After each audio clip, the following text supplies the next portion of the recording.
Temprano en la mañana del 14 de julio de 2015, una patrulla de la policía del condado de Marion llegó a una pequeña casa de 2 pisos en Riverside Drive. El incidente se había reportado apenas 20 minutos antes. Una mujer había llamado al número de emergencias y declaró brevemente que había un cadáver en su casa. No dio su nombre, no respondió a las preguntas de seguimiento y colgó la llamada. No fue posible devolver la llamada. La llamada se cortó inmediatamente. La puerta de la casa estaba cerrada con llave y una anciana, posteriormente identificada como la dueña de la casa, de 68 años, abrió ella misma la puerta a los agentes. En la sala, en el suelo, cerca del sofá, yacía una joven sin signos vitales. Posteriormente, la investigación estableció que era la nieta de la dueña de la casa. No se observaron signos externos de forcejeo, pero en las muñecas y tobillos de la fallecida se apreciaban claras marcas de compresión, como de cuerdas o cinturones. No había señales de entrada de terceros en el local. Las ventanas estaban cerradas, la puerta principal con llave desde dentro, y todo estaba intacto. Había 2 tazas con restos de té en la encimera de la cocina. La dueña dijo que lo habían bebido la noche anterior. Según ella, después de eso, ambas se acostaron y a la mañana siguiente encontró a su nieta muerta. Los vecinos entrevistados ese mismo día informaron que las mujeres llevaban unos 3 años viviendo juntas. Al mismo tiempo,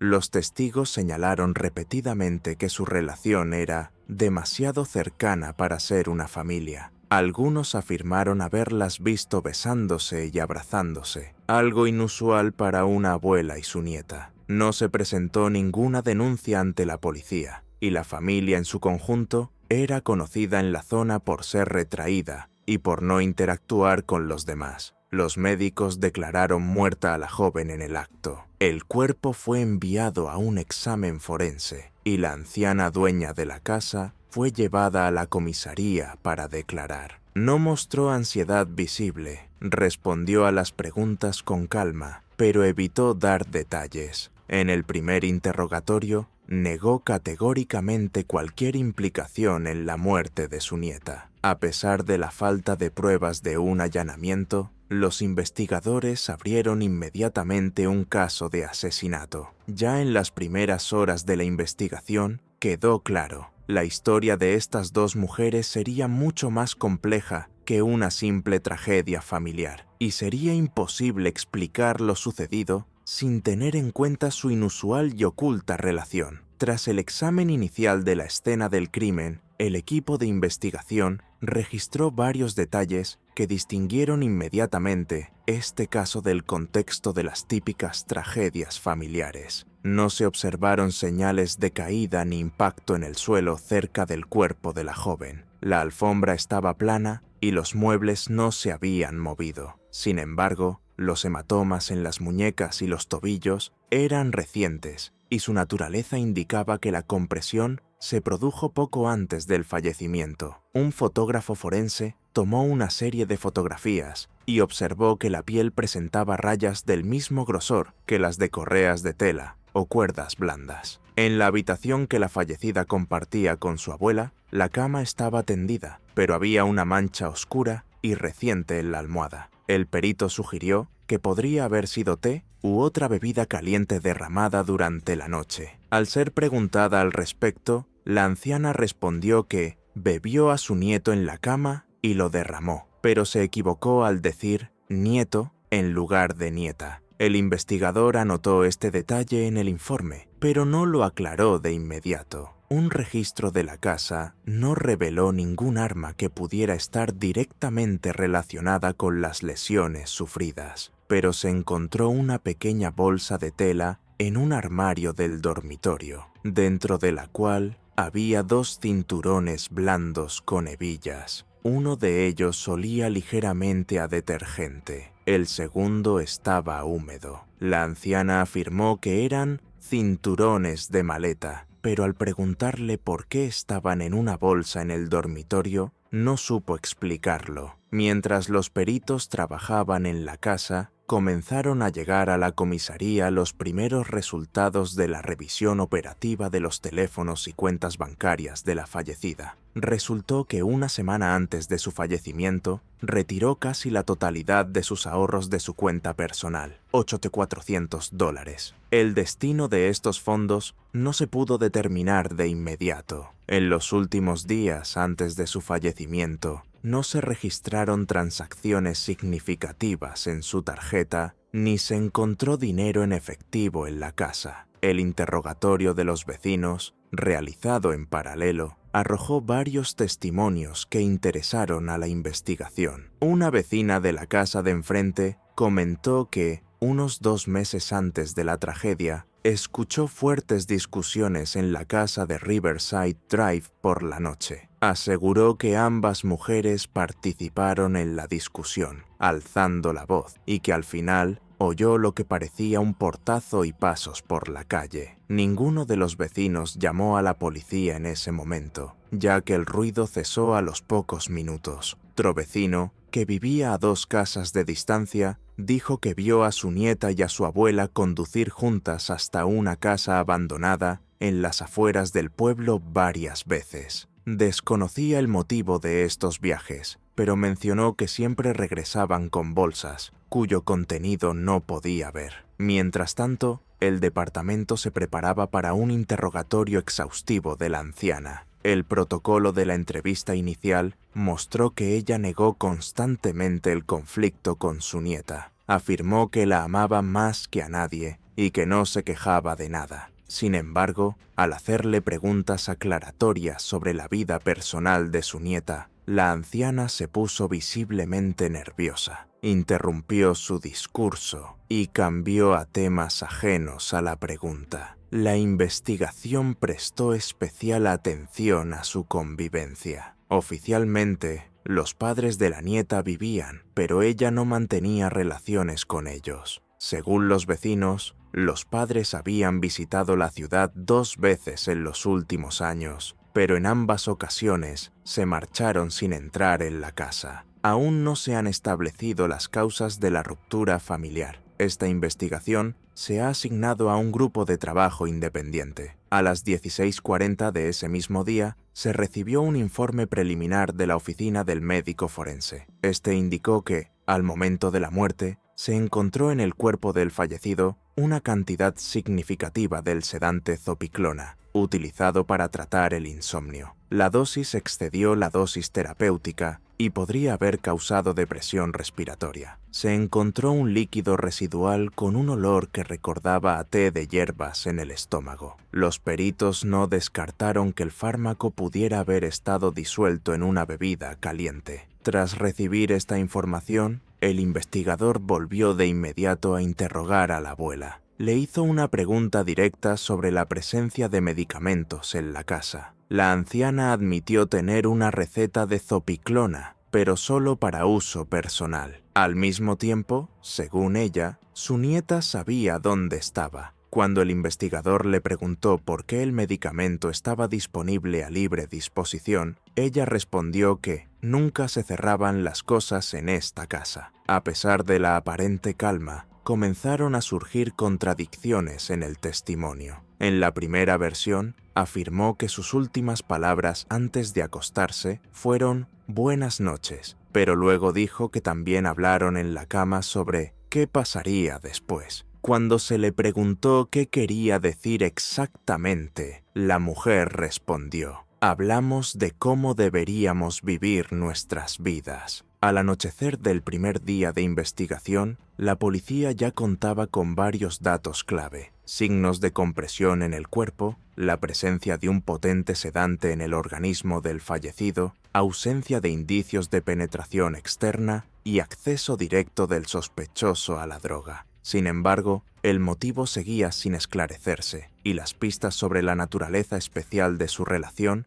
requerían un enfoque cauteloso para no generar publicidad prematura. En la mañana del segundo día de investigación, el equipo de trabajo recibió una orden de registro para incautar las pertenencias personales del fallecido y del sospechoso. La prioridad era encontrar fuentes de posible correspondencia documentos o datos digitales que pudieran explicar su relación y los sucesos que precedieron a sus muertes. En la habitación que compartían, me llamó la atención el estante inferior del armario empotrado. Detrás de una pila de sábanas se encontró un pequeño contenedor de plástico con cerradura. La llave estaba en una caja sobre la mesita de noche de la abuela. Dentro del contenedor había un fajo de cartas, varias fotografías impresas y una memoria USB. Las cartas estaban escritas a mano, sin fecha, pero siempre dirigidas como tú, con el nombre de la nieta en diminutivo. El texto de las cartas no contenía confesiones directas de delitos, pero algunos párrafos contenían frases que indicaban una estrecha relación, menciones de noches pasadas juntos, celos por las posibles relaciones de la nieta con otras personas, promesas de nunca dejarla ir. El investigador observó que el estilo de la carta era más acorde con la correspondencia amorosa que con la correspondencia familiar típica. Las fotografías halladas en el contenedor fueron tomadas en un entorno doméstico y muestran a las dos mujeres abrazadas y sentadas en un sofá o en la cama. En algunas imágenes aparecían tomadas de la mano o sentadas en estrecho contacto, lo que, según los investigadores, trascendía las interacciones familiares habituales. La memoria USB contenía principalmente fotos y vídeos cotidianos, pero también una serie de vídeos cortos grabados con un teléfono móvil. En la grabación, realizada 3 días antes de su muerte, las dos mujeres estaban en una habitación, hablando en voz baja. En un momento dado,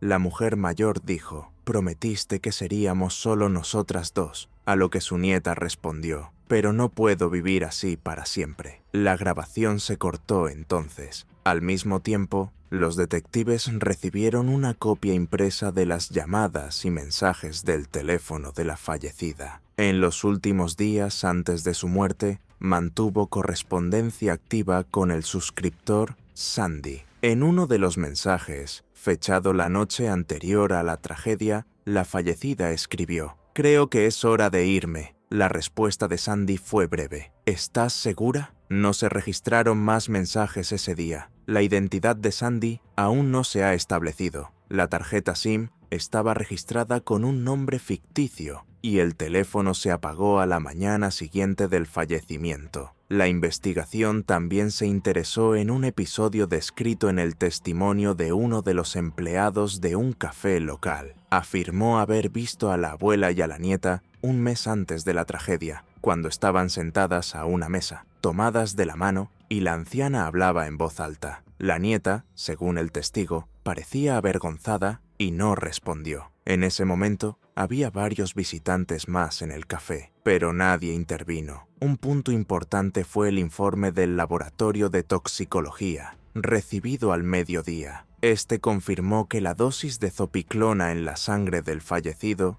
no solo era superior a la terapéutica, sino que también estaba combinada con un componente alcohólico, el cual se encontró en pequeñas cantidades. Al mismo tiempo, no se encontraron botellas de alcohol abiertas en la casa, y la cuestión del origen del alcohol seguía abierta. Por la tarde, los investigadores volvieron a interrogar a la anciana. Esta vez le mostraron copias impresas de algunos mensajes y fotografías. Admitió que la relación entre ellas no era como la de un familiar común, pero se negó a dar más detalles. Sin embargo, afirmó que nunca le había hecho daño a su nieta ni le había dado medicamentos sin su conocimiento. Al intentar averiguar si conocía las intenciones de su nieta de irse, la sospechosa se puso visiblemente tensa. Sus respuestas se acortaron, empezó a hacer pausas más frecuentes y a apartar la mirada. Cuando se le preguntó por qué no se encontraron sus pertenencias en la casa, salvo ropa y muebles, respondió que no tenía nada especial, lo usábamos todo juntas. Mientras tanto, otro vecino informó que 2 días antes de la muerte, vio un auto azul oscuro sin placas acercarse a la casa. La conductora, una mujer de mediana edad,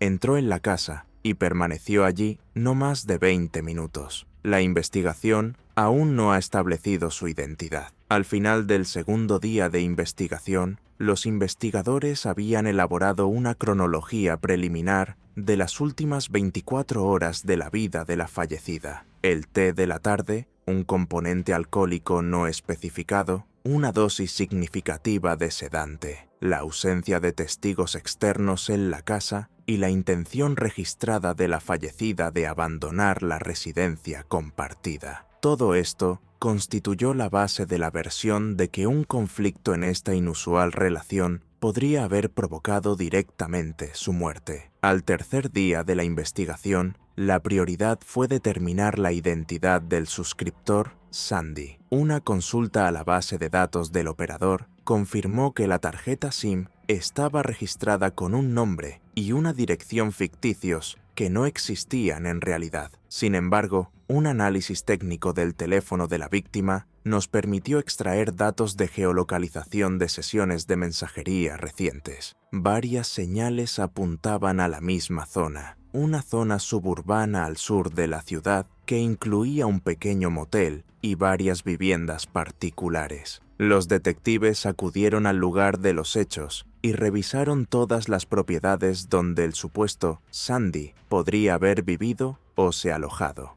Ya en el primer motel, el administrador recordó a una mujer que coincidía con la descripción de un vecino que había visto un coche azul oscuro. Acudió a ellos un par de veces durante el mes, se registró con diferentes nombres y siempre alquilaba una habitación por un día, sin equipaje. La grabación de la cámara de seguridad del aparcamiento mostró que el coche realmente no tenía matrícula y que el color coincidía con el declarado. Tras recibir la imagen del rostro de la mujer, los investigadores la distribuyeron entre los agentes. Al anochecer, se estableció su identidad. Sandra Blake, de 42 años, previamente condenada por fraude documental y residente en un estado vecino. No tenía ninguna relación oficial con la fallecida, pero en redes sociales, los investigadores descubrieron que ambas mujeres pertenecían a un grupo cerrado en línea dedicado a citas y comunicación entre mujeres adultas. Sandra Blake fue interrogada al día siguiente. Confirmó conocer a la fallecida, pero negó haber estado con ella el día de su muerte. Según ella, se encontraron varias veces fuera de la ciudad, incluso en la misma casa abandonada que mencionó el vecino. Al preguntársele sobre la naturaleza de su relación, Sandra respondió que eran cercanas, pero se negó a especificar qué significaba exactamente. La investigación se interesó en su declaración de que la fallecida se había sentido recientemente cansada de su hogar y que su abuela la controlaba en cada paso. Sandra afirmó que el día antes de su muerte, la fallecida le escribió diciéndole que se marcharía y posiblemente se iría a vivir con ella. Sin embargo, Sandra insistió en que nunca se conocieron. Un examen técnico reveló que el teléfono de Sandra se encontraba dentro del alcance de una torre que atendía la zona de Riverside Drive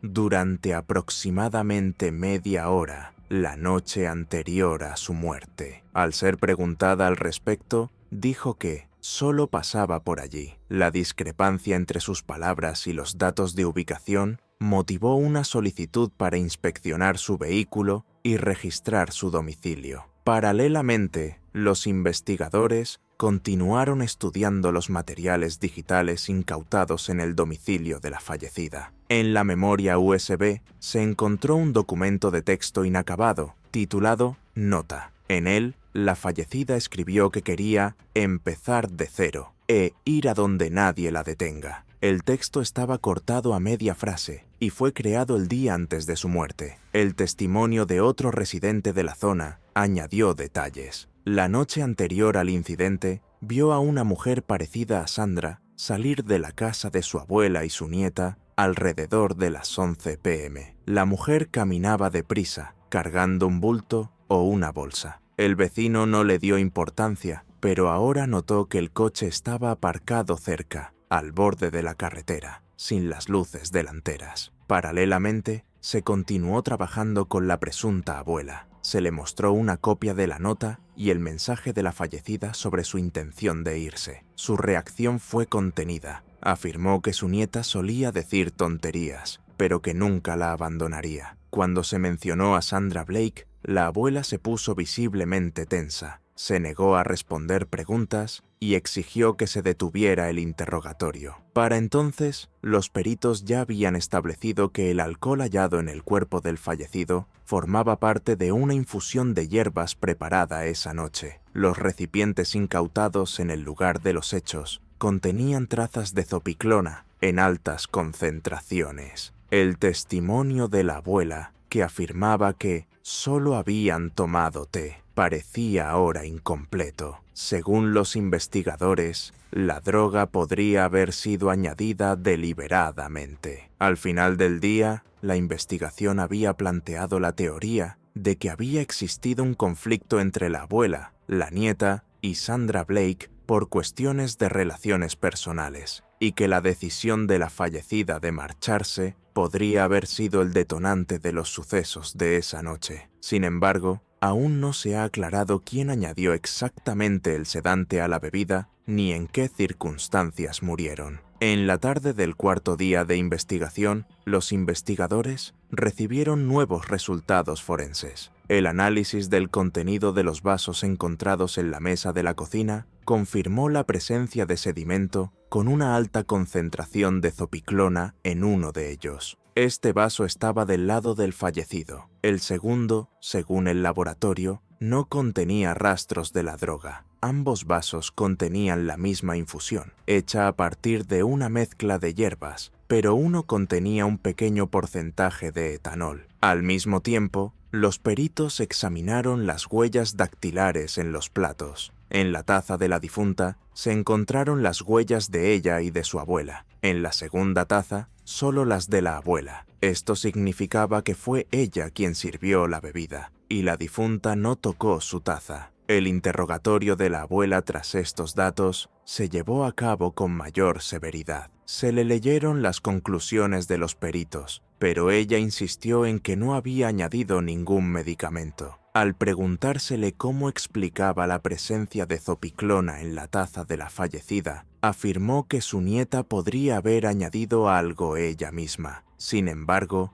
no pudo explicar de dónde la nieta pudo haber obtenido el potente medicamento, que oficialmente solo se vende con receta médica. Al mismo tiempo, los investigadores recibieron una transcripción de las últimas llamadas de la fallecida. A las 20:17 se registró una breve conversación con el número de Sandra Blake, de tan solo 42 segundos de duración. El contenido de la conversación solo pudo determinarse mediante datos indirectos, pero en los registros del teléfono de la fallecida, inmediatamente después de esta llamada, había una nota en borrador. Dijo que me esperaba. Esto podría indicar la intención de la fallecida de salir de casa esa noche. El momento clave fue la aparición de otro testigo, un repartidor que había estado entregando un pedido en una casa vecina esa noche. Dijo que alrededor de las 10:30 p.m., mientras estaba afuera, escuchó a unas mujeres discutiendo desde una ventana abierta de una casa en Riverside Drive. No pudo distinguir las palabras, pero la voz de una de las mujeres era claramente aguda,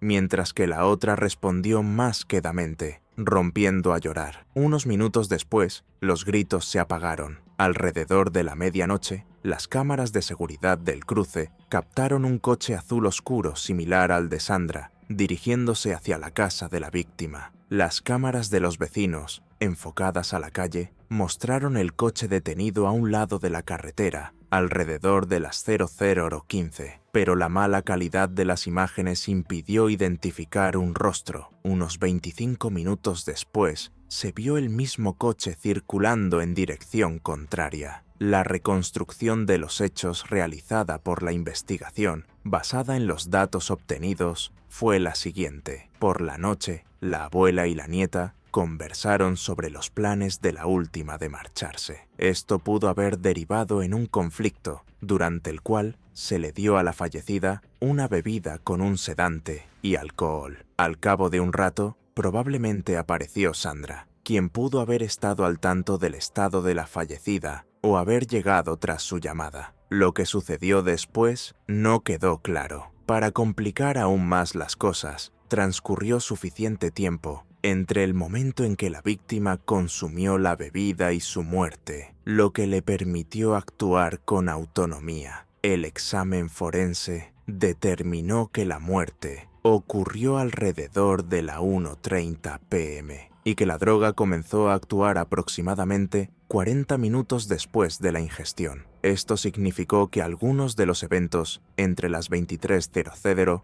y la 1:00 p.m. quedaron sin reconstruir. Durante un segundo registro de la casa, se encontró un pequeño recipiente metálico con residuos de polvo escondido detrás de un radiador en el dormitorio. Un análisis rápido reveló que se trataba de la misma droga presente en la sangre del fallecido. Se encontraron las huellas dactilares de la abuela en la tapa del recipiente. Esta se convirtió en una de las pruebas clave, pero aún no se pudo establecer una conexión directa entre el polvo hallado y el momento de la muerte. Al mismo tiempo, la investigación aún tenía una pregunta sin respuesta. ¿Qué papel jugó Sandra Blake en esta historia? Según pruebas indirectas, podría haber sido no solo testigo de las últimas horas de la vida de la fallecida, sino también la persona que intentó llevársela de su casa. Sin embargo, hasta el momento, ninguna prueba ha señalado su participación directa en la preparación o comisión del crimen. Al final de la semana, la investigación había llegado a un punto en el que los testimonios del sospechoso y de Sandra eran completamente contradictorios, y la cronología de los sucesos de esa noche aún presentaba lagunas. Lo único claro era que la relación entre abuela y nieta era tan estrecha e inusual que se convirtió en la base del conflicto que culminó con la muerte de una de ellas. Los pasos finales de la investigación se centraron en reconstruir la secuencia exacta de los hechos de esa noche, con base en el análisis de las conexiones telefónicas, los datos de las cámaras y las declaraciones de los testigos. Se compiló una cronología definitiva. Según la investigación, el fallecido y su abuela se encontraban en casa por la noche. Alrededor de las 22:30 se produjo un altercado entre ellos, durante el cual le dieron al fallecido una bebida con una alta dosis de zopiclona y alcohol. Poco después, aproximadamente a las 23:50, el fallecido logró llamar a Sandra Blake para pedirle que fuera. Sandra llegó a la casa alrededor de las 00:15, pero para entonces la fallecida ya se encontraba fuertemente sedada. Según su testimonio, intentó persuadirla para que se fuera, pero la abuela se negó rotundamente. Alrededor de las 00:40, Sandra salió de la casa. Según el examen, el fallecimiento se produjo alrededor de la 01:30, como resultado de los efectos combinados del sedante y el alcohol que le causaron depresión respiratoria. La principal evidencia fue el hallazgo de un recipiente metálico con restos de droga y las huellas dactilares de la abuela. Además, coincidieron los testimonios de los testigos que presenciaron la pelea y los datos del examen de las tazas. 2 meses después de la muerte de su nieta, la abuela fue acusada de lesiones intencionales, con resultado de muerte. Sandra Blake fue testigo en el caso, pero no se demostró su participación. El juicio tuvo gran repercusión mediática, principalmente debido a la naturaleza de la relación entre la acusada y la fallecida. Durante el juicio, la defensa insistió en que la muerte fue accidental, argumentando que la fallecida podría haber consumido el fármaco ella misma. Sin embargo, el tribunal determinó que la prueba de administración intencional de zopiclona era suficiente para obtener una condena. La sentencia fue de 22 años de prisión a cumplir en una prisión estatal. El caso fue cerrado, pero las preguntas sobre el papel de Sandra y las verdaderas causas del conflicto quedaron sin respuesta.